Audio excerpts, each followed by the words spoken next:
Igitabo Abakurambere n'Abahanuzi, igice cya 26. Abisirayeli bagira amagorwa.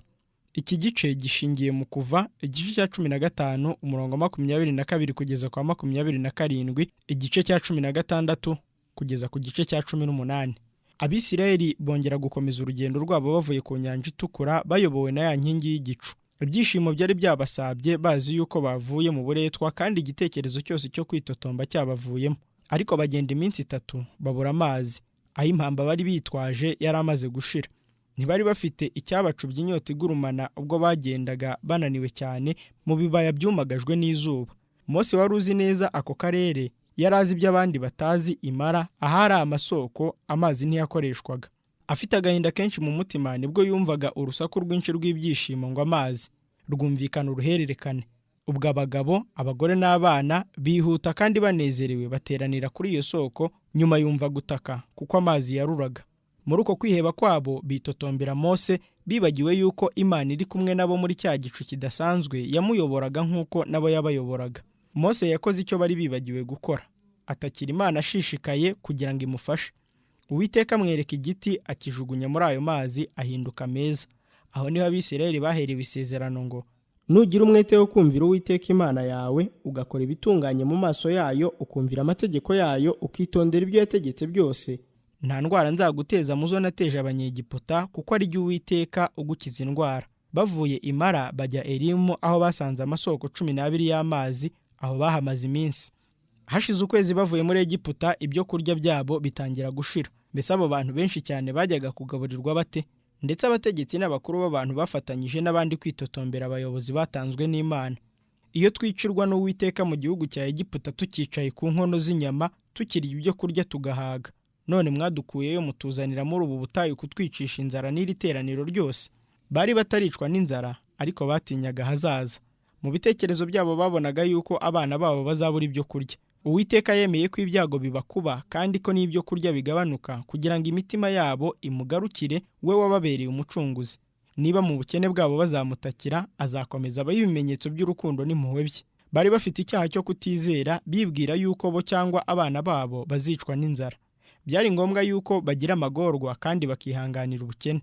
Imana yari ibakuye mu gasuzuguro kugira ngo bagire umwanya w'icyubahiro mu yandi mahanga, kandi bahabwe ubwiru bwayo. Iyo bayizera bareba ibyo yabakoreye byose, bari kwihanganira mu munezero ibibarushya, inzara n'amagorwa nyayo. Ariko bibagiwe ubupfura n'imbaraga by'Imana byagaragaye ibakiza uburetwa. Bibagiwe uburyo abana babo bakijijwe igihe marayika urimbura yicaga imfura zose zo muri Egiputa. Bibagiwe uburyo imbaraga y'Imana ikomeye yagaragariye ku nyanja itukura. Bibagiwe yuko abanzi babo bagerageje kubakurikira barengerwa n'amazi y'inyanja.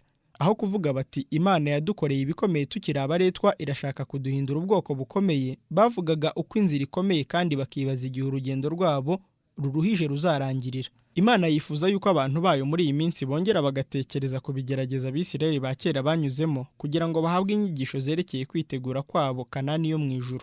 Benshi basubiza amaso inyuma bakareba Abisirayeli, maze bagatangazwa no kutizera kwabo, bumva yuko bo ubwabo bajyaga kuba indashima bigezaho. Ariko iyo kwizera kwabo kugeragejwe n'ubwo byaba ibigeragezo byoroheje, ntibongera kugira kwizera cyangwa kwihangana kurusha uko Abisirayeli ba kera babigenje. Binubira uburyo Imana yahisemo bwo kubeza.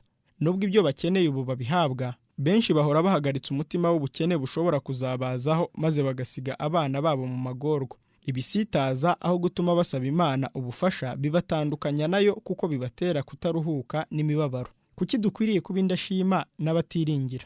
Yesu ni inshuti yacu. Ijuru ryose rishaka yuko tumererwa neza. Inkeke n'ubwoba bibabaza Mwuka Wera w'Imana. Si ubushake bw'Imana ko abantu bayo baremererwa n'amaganya. Umwami wacu ntatubwira yuko nta ngorane ziri mu nzira tunyuramo, ariko twereka ubugingo budashira. Ararika abarushye n'abaremerewe. Mwese abarushye n'abaremerewe, nimuze munsange ndabaruhura. Muture umutwaro wo guhagarika umutima wo kwibaza uko bizagenda, maze mwemere kuba abagaragu banjye, munyigireho kuko ndi umugwaneza kandi noroheje mu mutima, namwe muzabona uburuhukiro mu mitima yanyu. Matayo igice cya 11 umurongo 28 n'uwa 29. Aho kwinuba no kwitotomba, imvugo y'imitima yacu ikwiriye kuba, mutima wanjye himbaza Uwiteka, ntiwibagirwe ibyiza yakugiriye byose. Zaburi 103 umurongo wa 2. Imana yari izi ubukene bw'Abisirayeli. Yabwiye umuyobozi wabo iti, dore ndabavubira ibyo kurya bivuye mu ijuru. hatangwa amategeko y'uko abantu bazajya bateranya ku munsi, ariko ku munsi wa gatandatu bagateranya inshuro ebyiri kugira ngo isabato ibone uko iziririzwa atari Mose. Mose yemeza iteraniro ryose yuko bari bushire inzara. Uwiteka ari bubahe inyama zo kurya nimugoroba, mu gitondo akazabaha ibyo kurya mu gahaga. Arongera ati, natwe turi iki? Si twe mwivovotera, ahubwo n'Uwiteka niwe mwivovotera.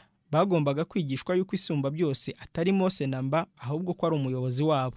Bwije ingando zabo zizimagizwa n'inturumbutsi zikwiriye kugaburira bose. Bukeye hasi hari utuntu duto dusa n'utubuto twari umweru, abantu batwise manu. Mose yaravuze ati, ibyo ni byo kurya Uwiteka abahaye ngo murye. Abantu babonye yuko ari byinshi bikwiriye bose, barazereraga bakayiteranya, bakayisya cyangwa bakayisekura, bakayiteka mu nkono, bakayihindura udutsima.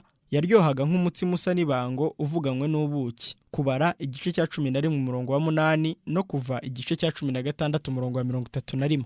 Babwiwe guteranya ku munsi urugero rwa omeru rw'umuntu wese, kandi ntibagombaga kubiraza. Ibyo kurya by'uwo munsi byagombaga guteranywa mu gitondo, kuko ibyasigaraga hasi byose byashongeshwaga n'izuba. Uwateranyije byinshi ntiyagiraga icyo atubukirwa, uwateranyije bike ntiyagiraga icyo atubirwa. Ku munsi wa gatandatu umuntu wese yateranyaga ingero za omeru ebyiri. Abakuru bihutiye kubwira Mose ibyari byakozwe. Arabasubiza ati, ibyo ni byo Uwiteka yavuze ati, ejo uzaba umunsi wo kuruhuka, isabato yerejwe Uwiteka. Mwotse icyo mushaka kotsa, muteke icyo mushaka guteka, ibisaze mu bibike birare bigeze mu gitondo. Babigenje batyo, kandi basanze yuko ntacyo biba. Mose aravuga ati, uyu munsi murya ibi, kuko none ari isabato y'Uwiteka, uyu munsi ntimubibona mu gasozi. Mu minsi 6 mujye mubiteranya, ariko uwa 7 niwo sabato, kuri wo ntibizajya biboneka. Imana ishaka yuko muri iki gihe umunsi wera wayo wubahirizwa nko mu gihe cy'Abisirayeli. Umunsi ubanziriza isabato ukwiriye kugirwa wo kwitegura, kugira ngo ikintu cyose kibe giteguye mu masaha yayo yera. Nta mpamvu n'imwe ikwiriye gutuma imirimo yacu ikomeza gukorwa kugeza mu masaha yera. Imana yavuze ko abarwayi bakwiriye kwitabwaho. Umurimo ukorwa kugira ngo boroherwe ni umurimo w'imbabazi, ariko si ukwica isabato. Ariko abantu bakwiriye kwirinda umurimo wose utari ngombwa. Umurimo utitaweho kugeza ubwo isabato itangira uba ukwiriye kudakorwa kugeza ubwo irangira. Abisirayeli babonye ubuhamya bw'igitangaza gikubiyemo imigabane 3 bituma bamenya kwera ku isabato nta gushidikanya. Ku munsi wa gatandatu haguye manu y'iminsi 2. Ku wa 7 ntayaguye, kandi iyari ikenewe ku isabato yakomeje kuryoha no kuba nzima. Igihe manu yatangwaga, dufite ibimenyetso byerekana yuko isabato itashyizweho ubwo amategeko yatangwaga kuri Sinayi. Abisirayeli bataragera kuri Sinayi bari bazi yuko bagombaga kuziririza isabato. Kubwirwa guteranya inshuro ebyiri zo ku wa gatandatu wose bitegura isabato, kamere yera y'umunsi wo kuruhuka yakomeje kwinjira mu bitekerezo byabo. Kandi iyo hagiraga abajya guteranya manu ku isabato, Uwiteka yarababazaga ati, muzageza he kwanga amategeko yanjye n'ibyo nategetse? Abisirayeli barya manu imyaka 40, bageza aho begereye ku rugabano rw'igihugu cy'i Kanani. Bamaze imyaka 40 bibutswe iminsi yose yuko Imana itabura kutwitaho, kandi yuko n'urukundo rwayo rutarondoreka rudashira. Imana yabahaye ku masaka yo mu ijuru. Bose barya umutsima wabakoreye. Zaburi ya 78 umurongo wa 24 n'uwa 25. Ni ukuvuga yuko byari ibyo kurya bahawe n'abamarayika.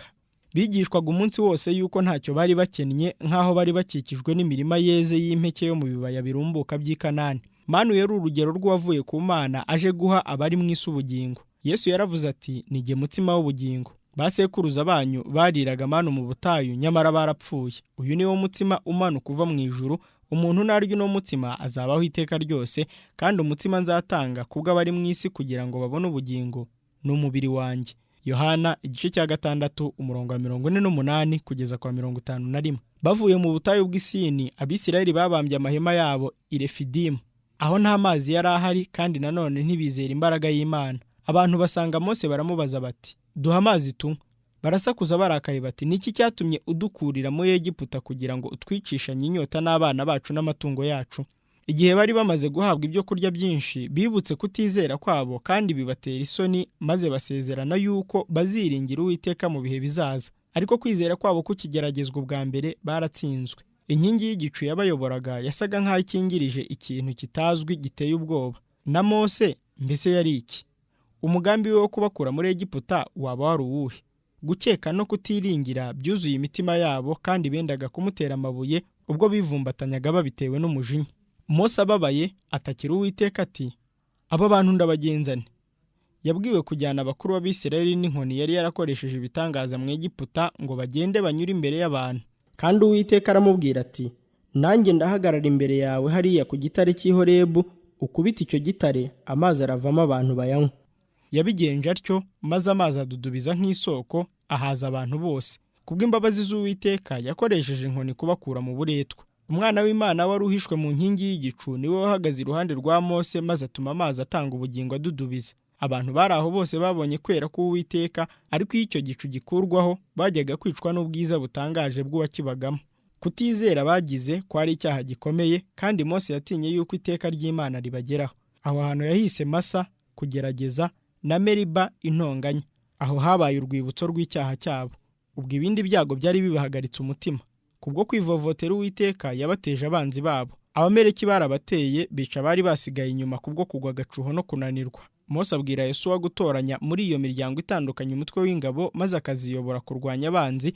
Ubwo we ubwe akazahagarara hirengeye hafi aho afashe inkoni y'Imana. Babigenza batyo, maze bukeye Yosuwa n'ingabo ze batera umwanzi, naho Mose na Aroni na Huri bari ku gasozi bitegeye aho barwaniraga. Mose yasabiraga ingabo z'Abisirayeli kunesha amanitse amaboko ye ayerekeje mu ijuru, kandi yabaga afashe inkoni y'Imana mu kuboko kwe kw'iburyo. Byagaragaye yuko igihe cyose amaboko ye yabaga arambuye, Isirayeli yaneshaga, ariko iyo yayamanuraga, umwanzi yaraneshaga. Mose amaze kunanirwa, Aroni na Huri bafata amaboko ye barayakomeza ntiyagwa kugeza izuba rirenga, ubwo umwanzi yirukanywe. Ibyo Mose yakoze byari bifite icyo bisobanura. Byerekanaga yuko Imana yari ifite kubaho kwabo mu biganza byayo. Igihe cyose bazayiringira izabarwanirira kandi inesha abanzi babo. Ariko nibayirekura bakizera ububasha bwabo bwite, bazagira imbaraga nke kandi abanzi babo bazabanesha. Mose yizeraga yuko Imana izabaneshereza. Ubwo uwo muyobozi ukomeye yingingaga Uwiteka, Yosuwa n'abantu be b'intwari bakoresha imbaraga zabo zose kugira ngo basubizeyo umwanzi wa Isirayeli n'Imana. Mose agiye gupfa yahaye ubwoko bw'inshingano ati, uhore wibuka ibyo Abameleki babagiriye mu rugendo ubwo mwavaga muri Egiputa, uko babateye mu rugendo bakica ab'inyuma banyu, abatakaye inyuma bose b'abanyantege nke, ubwo mwananirwaga mukaruha ntibatinya Imana. Uzaba ukwiriye gukuraho rwose kwibuka kw'Abameleki ngo bibagirane mu bo munsi y'ijuru bose. Ntuzabyibagirwe. Gutegeka kwa kabiri, igice cya 25 umurongo wa 17 kugeza ku wa 19. Uwiteka yerekeje kuri abo bantu b'inkozi z'ibibi, yarahiye ko azajya arwanya Abameleki ibihe byose. Kuva igice cya 17 umurongo wa 16. Abameleki ntibari bayobewe imico y'Imana cyangwa ubutegetsi bwayo, ariko biyemeje kurwanya ububasha bwayo. Ibitangaza Mose yakoreye Abanyegiputa barabigaye. Barahiye imbere y'Imana zabo yuko bazarimbura Abaheburayo, kandi birata yuko Imana ya Isirayeli itazashobora kuba babuza. Abisirayeli ntibari babateye ubwoba. Gutera kwabo si uko bari benderejwe. Bashatse kurimbura ubwoko bw'Imana ngo berekane yuko batayishaka. Uhereye kera Abamaleki bari abanyabyaha bikabije, nyamara imbabazi z'Imana zakomezaga kubahamagarira kwihana. Ariko ubwo abagabo b'Abameleki bicaga ingabo z'Abisirayeli zari zaguye agacuho kandi zidafite kivurira, bahereye ko buzuza iteka ubwoko bwabo buzacirwaho. Abantu bose bakunda kandi bakubaha Imana, ukuboko kwayo kubakingira nk'ingabo. Abantu bakwiriye kwitonda kugira ngo badaca uko kuboko, kuko gufasha inkota y'ubutabera. Ubwo Yetiro, sebukwe wa Mose, yagiye gusura Abaheburayo no gusubiza Mose umugore we n'abahungu be 2. Mose, umuyobozi ukomeye, ajya kubasanganira anezerewe, maze abinjiza mu ihema rye.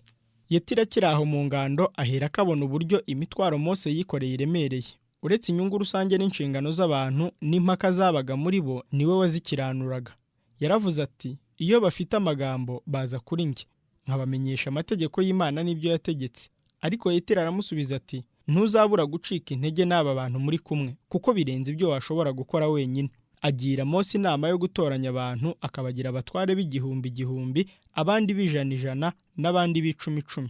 Abo bajye baca imanza zose zidakomeye, naho iziruhije n'izikomeye cyane bagakomeza kuzizanira Mose. Iyo nama iremerwa, kandi ntiyorohereje Mose gusa, ahubwo yazanye na gahunda nziza mu bantu. Kuba Mose yaratoranyijwe guha abandi amabwiriza ntibyatumye yibwira yuko wadakeneye kuyahabwa. Umuyobozi w'Abisirayeli watoranyijwe anezerewe yateze amatwi inama yahabwaga n'umutambyi wubahaga Imana w'Imidiyani, kandi arayikurikiza.